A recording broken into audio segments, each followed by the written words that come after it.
Oh my gosh, it's April.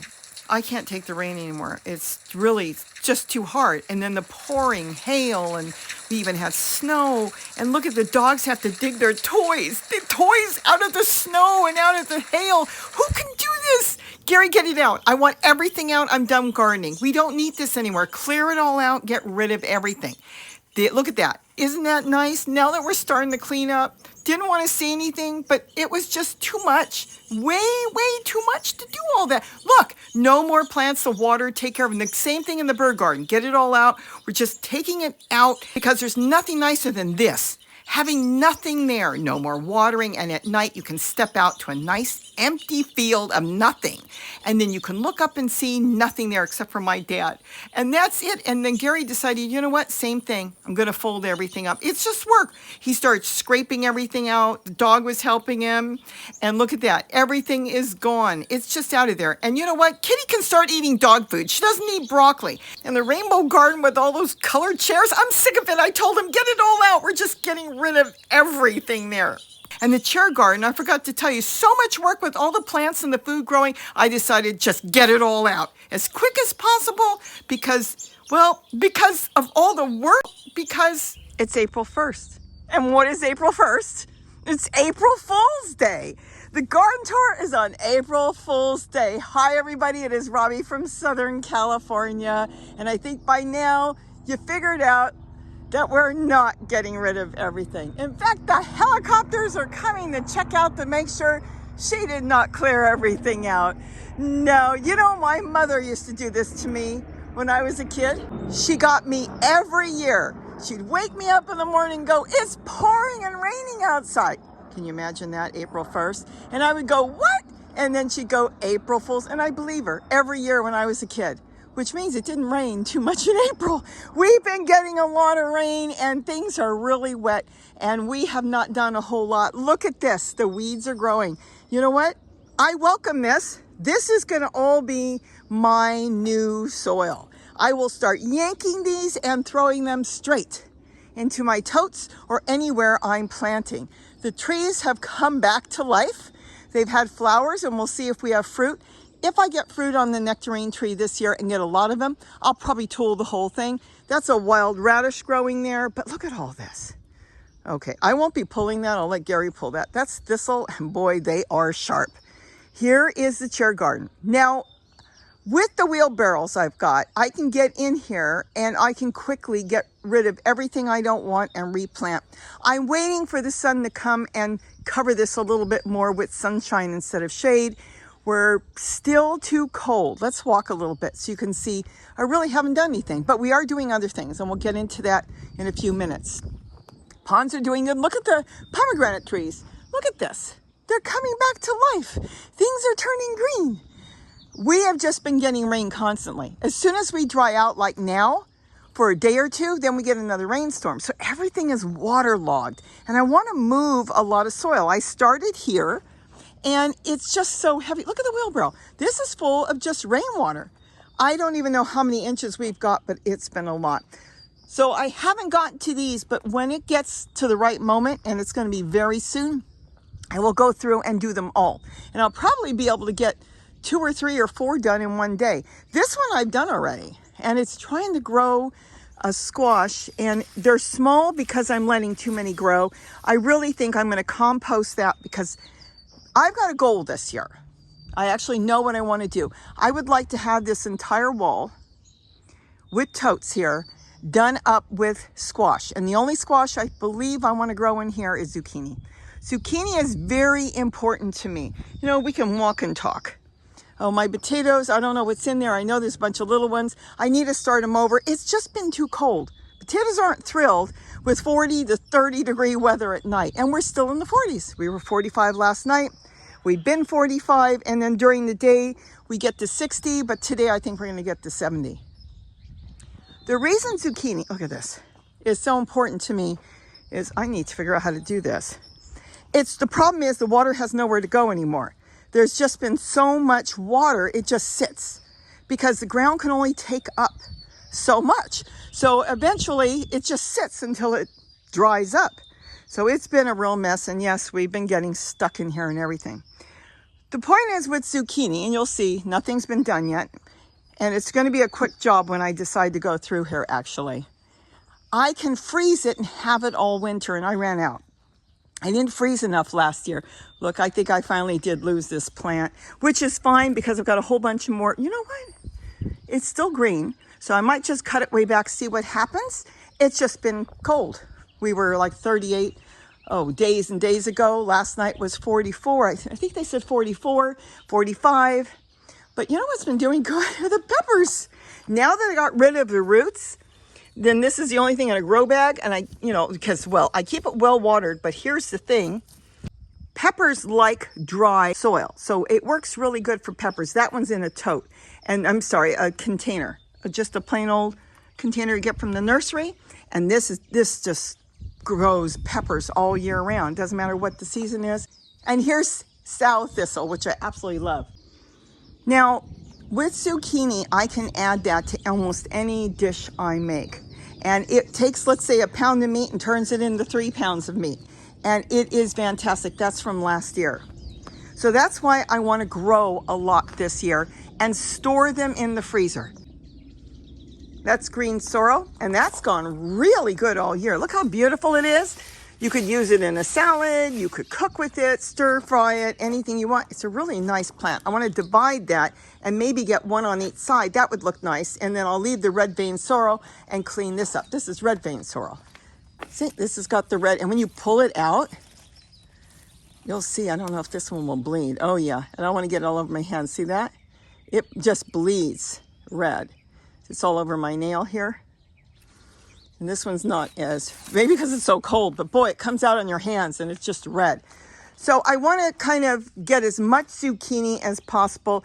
And I know a lot of you say you don't like it, you don't know what to do with it. Zucchini will take on the flavor of whatever you cook. And that's what I love about it. So you can actually get it into your food, make your food last longer because you're making more bulk and it's healthy. It's squash. So when it's frozen and I shred it, I did a whole video on that, slice it or shred it. You just pull it out of the freezer. And you know what's really cool about zucchini when you freeze it? When you take it out and if you left the skin on and just cut it up, the skin just falls off. You don't have to peel it. So that is the driveway. Yes, it's still there. And you know, things are growing.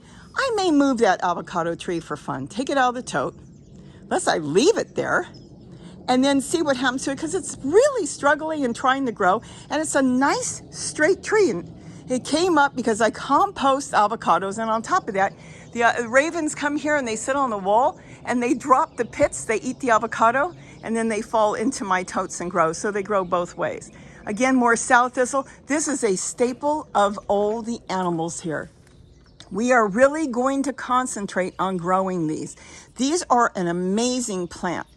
Why are they really such an invasive plant? Because at night, the flower closes. It's fascinating. And then when the sun comes up, the flower starts to open.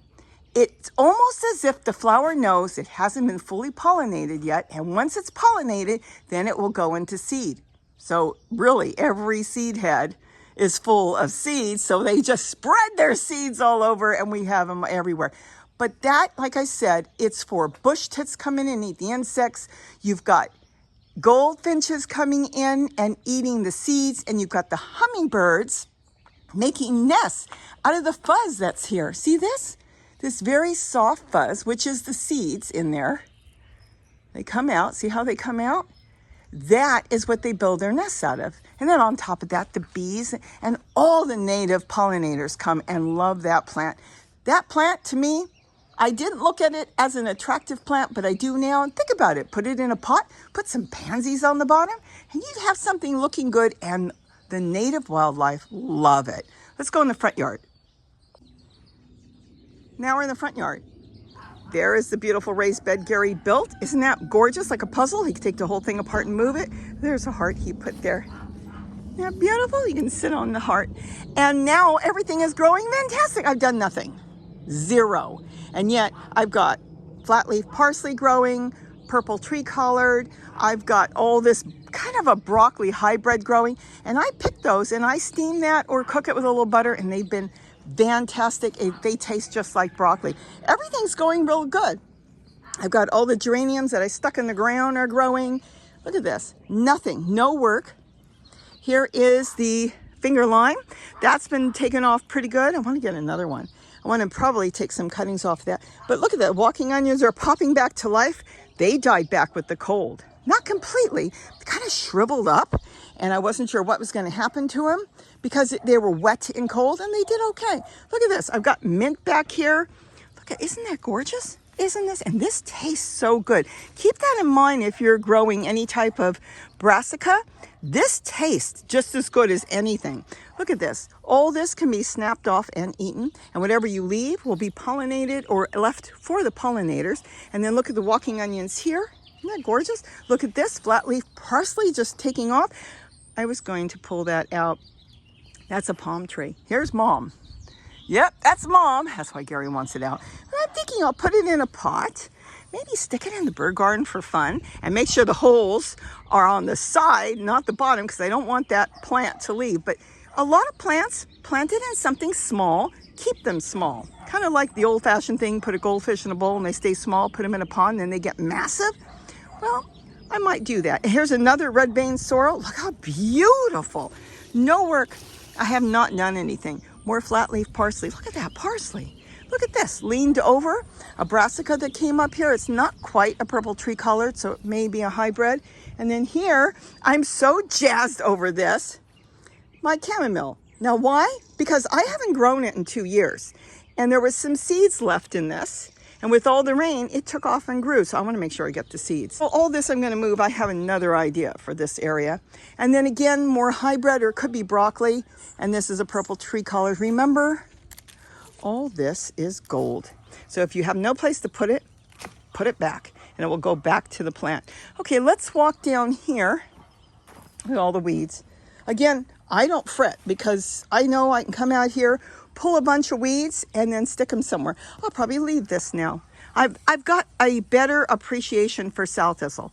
I always loved it, but now thinking about it, and all the weed abatement and everything going on, there's less food for the wildlife.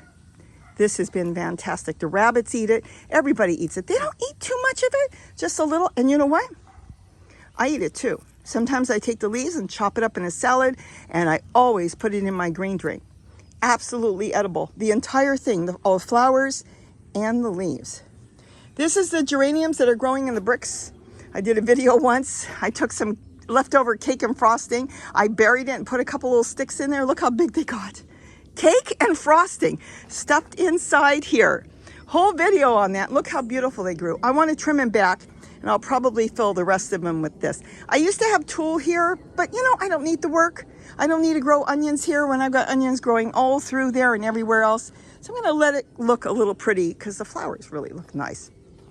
Even though they're not a really big nectar flower, they are very big for hummingbirds still because they must go in there and look for little insects. Yeah, I just saw a little fly by. They must find little insects that hang out on there, and they eat the little insects. Because remember, hummingbirds do eat meat. They eat insects. All this is completely done. Now, when I say done, everything's been taken out and re-put back in, but no ginger, no turmeric. So in about, I think, 2 or 3 weeks, I'm going to come out here and I'm going to start laying out all my turmeric and ginger.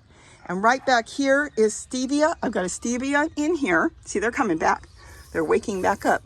And then I've got another one here. So what I'm going to do, you'll see, I'll take you with me. I'm just going to get it all planted. I'm going to mark them just for the beginning. I mark them with the ginger gets these, the turmeric gets the pink, and then I know what's what. See, I have a little piece of turmeric here, kind of leaving it there. I found this afterwards when I was working, and I thought this will never grow. This is just their storage thing. But if I see this thing start popping to life, just sitting there, I'll know it's time. And I'll run real quick in the house where I have it stored, and I'll start planting it. So this is good because this saves me time. Last year I waited too long. Now it's done. And I could literally probably have this entire table, an area with ginger and turmeric in probably 15 minutes, all planted, including the tote. All right, let's go into the bird garden. Isn't it beautiful? The sun is still trying to make its way through the trees, which is okay. So we're early in the morning, a perfect time to do it. This is the walking onions growing. And look, you know, I'm not perfect. No way. Believe you me. I bring my kitchen scraps out here sometimes with just a little bit. Leave them to get full of water. Do not throw that out, even though it rots. It's perfect for microbes and the plants. They love it. I still use it. This tree color does need to be trimmed, and I'm going to get to this very soon. That is that trough I got, the metal raised bed. That's what it's going to be, and it's probably going to be in this area. I'll probably move this tote. We'll see. But I'm going to get all this out here, and I'm going to make it where I can walk all the way around it. And then I'll see about staking it. You'll see how I can put stakes in there and everything. This will be perfect because my dinosaur kale, as I've told you, is gone. It was old. I had it along the back. It lived for about 5 years. I think that one lived for 6. And they don't live forever, vegetable plants, but they can go for many, many years. Tree collards can go also 5, 6 years, and sometimes longer. If you keep it trimmed and keep it staked, they do really, really well. So I'm going to stick this in here. Now, we brought one to my daughter. We got her one as a gift, and she's already ahead of me. Of course, she doesn't have all the gardens I have, but she has a lot of work. She has already filled it. Her husband helped her, and she got it all full. I'll put a link to her latest video. I believe she has one, how she's doing it. It'll be interesting to see how she's doing it and what's going on and how I'm doing it. My hopes is to do this on the cheap. I know some of you have told me that you have filled your raised beds that you bought from the other companies, whether it's Birdie's, Virgo, whatever, and it's cost you, some of you told me $150 to $350 for soil. I believe it. Soil's gone up. 2 cubic feet can be as much as $20 if it's the cheaper, and as much as, well, I don't even know, $30, $40 if it's the more expensive. Remember Gary's garden. He does everything for free. He does not use not one drop of potting soil. Everything is coming out of his garden and going back in his containers, and or even in the ground. Well, that's what I plan on doing here, but I will use a little bit of potting soil. So you'll be able to see how I do it because I'm hoping to do it soon. I'm waiting for the weather to be close to 50 degrees at night before I get serious, but I am doing a lot. Let me tell you as I stand in here, we can walk through because nothing's been done here, but look how green it is. Can you imagine all this is just going gorgeous and I've done nothing? Occasionally I'll walk through, pick some yellow leaves, but that is it. Nothing else I am doing. And it is all on its own growing. I even have a celery up here. Look how beautiful. That should be pulled out. And look, a tree collard. I think I stuck a little thing in here one day I was walking by and it had a piece that broke off. Look how gorgeous. That needs its own pot. But the point is, everything here is just, let's keep walking. And the flowers are doing really good. Oh, look at this. A friend of mine gave me that. Isn't that gorgeous? And then here is the hummingbird lunch. Here's a red salvia that came back now to life as the weather is changing. The sun is now there's more sun during the day and the sun is staying up longer, giving us bright light because we're into spring. So our days are now longer than our nights, which is great. So basically everything is on its own. This is in the ground, which is doing fabulous. Then I've got containers through there. Got all my water features, which I'm going to kind of change up a lot of them, fix them up. Look at all this. Remember, all this is edible. So what I'm going to do in the dog crates, and those white things back there are dog crates, is I'm going to start putting buckets in there. I don't want to change anything, do anything to the soil, just put buckets. Then the buckets will have holes on the bottom so the roots can go down, and that will work better, and I won't have to do anything. Basically, this garden, this whole thing is going to be on its own, like a wild food forest. And believe you me, most of my greens, like 90% of them do come out of here. I just forage through and then I make something like a green drink, or I make coleslaw out of this beautiful green tree colored, and it's just fabulous. And there's no work. I will be changing this up, but I'm kind of waiting right now again for the weather. I'm probably going to take out the moringa back there. That's purple tree colored going to flower. The leaves get smaller when they go to flower, so keep that in mind. So if you've got tree colored and you're going, why are my leaves small on any of the brassicas? They put all their energy into their flowers, and once the flowers are done, then the leaves will start to grow bigger again. Now you can cut all the flowers off, but it will still probably try to produce flowers. And so you may or may not be able to get ahead of it. You could try if you want. I don't know what's going to be with the papayas. I even saw around my neighborhood, other people that have papayas lost them.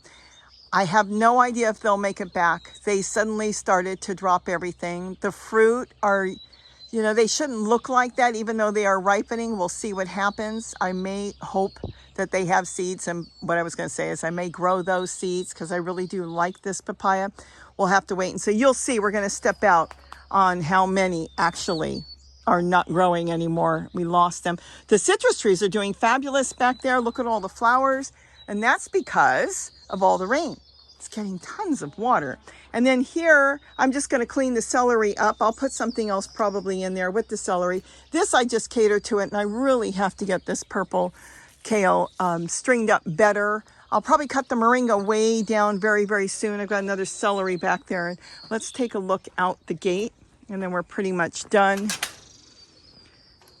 Of course, the rosemary is doing fabulous. With all the rain, you got bees and everything working that all the time. They're working it right now. We can walk over and see. See the bees? They're very happy with rosemary. Now, with the rosemary, you say, well, why is rosemary different than, let's say, sow thistle? Well, sow thistle throws the fuzzy seeds that feed and take care of the other animals. This does not. Once it's done, it's done. And of course, you want to do cuttings from that, not seeds. Though you probably could, but I prefer cuttings. And that's why the sow thistle, I look at it as the plant of life for the birds, because all the native birds have so many different cycles in there. You've got the start of the flower, and as it starts, it collects little insects like aphids and stuff, and then you get your bush tits in there working it. And then as the flower opens, you've got the bees coming there, and I've even seen the orioles go in there looking for pollen. It's amazing how that works. Hummingbirds will work the flowers a little bit, also looking for pollen. And then as the seeds develop, you've got the goldfinches coming in, and they're collecting the seeds to eat. And then the fuzziness, the little fuzzy tops to the seeds, that goes to the hummingbirds to build their nests. So that's like a complete cycle of food and all kinds of stuff for nature. I'm going to talk about this very soon. I had this sitting out for a couple months now, and I was going to do a whole video on it. And well, I'll get something together, let you know what that is. That was amazing, and we'll get into that. And that's it. So nothing in here has been done. So what's growing in here? I've got a giant geranium growing in a tiny pot. Let's see if you can see the tiny pot. Look at that. I'm going to yank it out. I'm going to give it its own pot. Look, it's just taking off. That is the pepper, the habanero pepper there. I don't know if it's going to make it back, and a zinnia that was left. I'll get this set up very soon. I'm trimming back the fig tree. It's too tall, and eventually I may take it out. It's full of figs already, because it's in the ground and they get too big. So I'll probably put that in the pot. My potato mint has died back. I want to get into that and get the potato mints out. They look like potatoes, and move them somewhere else. I think I'm going to put them somewhere that maybe doesn't, you know, kind of off, like doesn't have a water source near it. This, I have a water source near it. I've got the hose right here. So it's quick and easy to turn on and water. Potato mint doesn't need a ton of water. So if I don't water it for days, it will, because it's got the tubers, it will keep going. So I might set that up somewhere else and keep this for, let's say, lettuce and mustard and bok choy and, well, different things like that. I've got some red vein sorrel growing here. I'm going to refurbish my strawberries soon. On the bottom, because we have rabbits here, I think the geraniums work out really good. So just stick them in pots, put them underneath so the water goes into the geraniums, and root them that way. And then I can move them and continue the cycle of making more flowers. The lettuce has been fantastic. Look, this is just coming up from birdseed, but look at the lettuce. Is that beautiful? I have more lettuce than I know what to do with, and I think that is fabulous. So I'm going to continue layering and putting lettuce out here. That's the tomato plant. None of the tomato plants really made it with our cold weather, because we were in the 30s for weeks at night. So they all died out. I'll just redo it. No big deal. They'll be going back into the soil and turning into compost. I've got some more zinnias. They came back after the deer chomped the heads off of them. But that's okay. We'll do something with that soon. I'll probably end up just planting more flowers. There's another purple cutting. Planted that of kale. We'll get something done with that. Probably just get it staked up nice and leave it where it is. My pepinos will come back. I'll give them a hard prune very soon and let them come back. I've got milkweed that came up on its own. I'm going to leave that, and I'm going to layer in here. So I've got some potatoes in here. I'm going to harvest the potatoes soon. If they're green, of course I won't be eating them, but I will put them back in there and then start a new cycle. It's just been so cold that a lot of stuff didn't grow in which it should have grown a different way. And here's, of course, a walking onion walking, see? This will burst open soon with baby walking onions. So I'll get that all done. I will take out back there the Swiss chard and get this all done. Again, all the tomatoes died out. That's where I've got my seedlings that I put for propagating. They're doing quite well. I've been actually moving out a lot and replanting. I'll get more seedlings growing. And then back there, you can see my onions I planted and more potatoes. Get them all harvested and then freshen up the soil and put them back. Those are just regular onions. There's red onions, white onions, and yellow onions in there. So that's what's been going on. And then, of course, my pizza garden. Look at the water. Gotta keep dumping water. This is basil that made it all winter. And I'm probably going to cut it back and see if it's going to come back, or I'll just plant new. The rosemary I will leave. That's in a pot, see? That was a cutting in a pot. See the pot? That did good. So I'm going to leave the rosemary. My thyme did wonderful. Just smells so good. This tomato I will take out. I don't want any tomato plants in here. I'm going to leave the sage, and I'll probably get some oregano in there and make it a really good pizza garden. Do it that way. And if my peppers, any of them come back, good. But you know what? I'm already starting seeds, and I'm starting it in the fashion that's easiest for me. So I've already got this exact pepper plant growing in the house right now in a container with tulle. And I'm just started some flowers. I've got tomatoes growing like mad. Gary bought a whole bunch of different types of tomato plants he wants to grow. I'm not sure what they are. They're some sort of dwarf variety. And I'm growing a different one called Rosie Finch. Bought those seeds, and it was like 100% growth. They're growing, and that's more for my deck because they're a tiny compact plant that grows a ton of tomatoes. So seeds I'm starting. Going to start the watermelon pretty soon, but I can't get watermelon out planted in totes or the ground until the nights are at least about 55, or they'll just die back. So I'm going to get seeds started in a new fashion I haven't done before. So this way I can take my time, and when the time is right, I just pop them out. And it won't matter if they sit in the way I'm growing them, whether it's, let's say, 2 weeks or whether it's got to be a month to 2 months. They're going to be just fine the way I'm growing them that way. So with that, I hope you enjoyed this. Like I said, I haven't done anything yet, but I'm working in the house and on the deck and getting other things done and thinking in my head how I'm doing stuff for this year. And boy, will you see my irrigation tubing everywhere, because I may have another garden coming soon. Well, let's say an extension to this garden. With that, have a wonderful day. And don't forget, to eat what you grow. Bye-bye.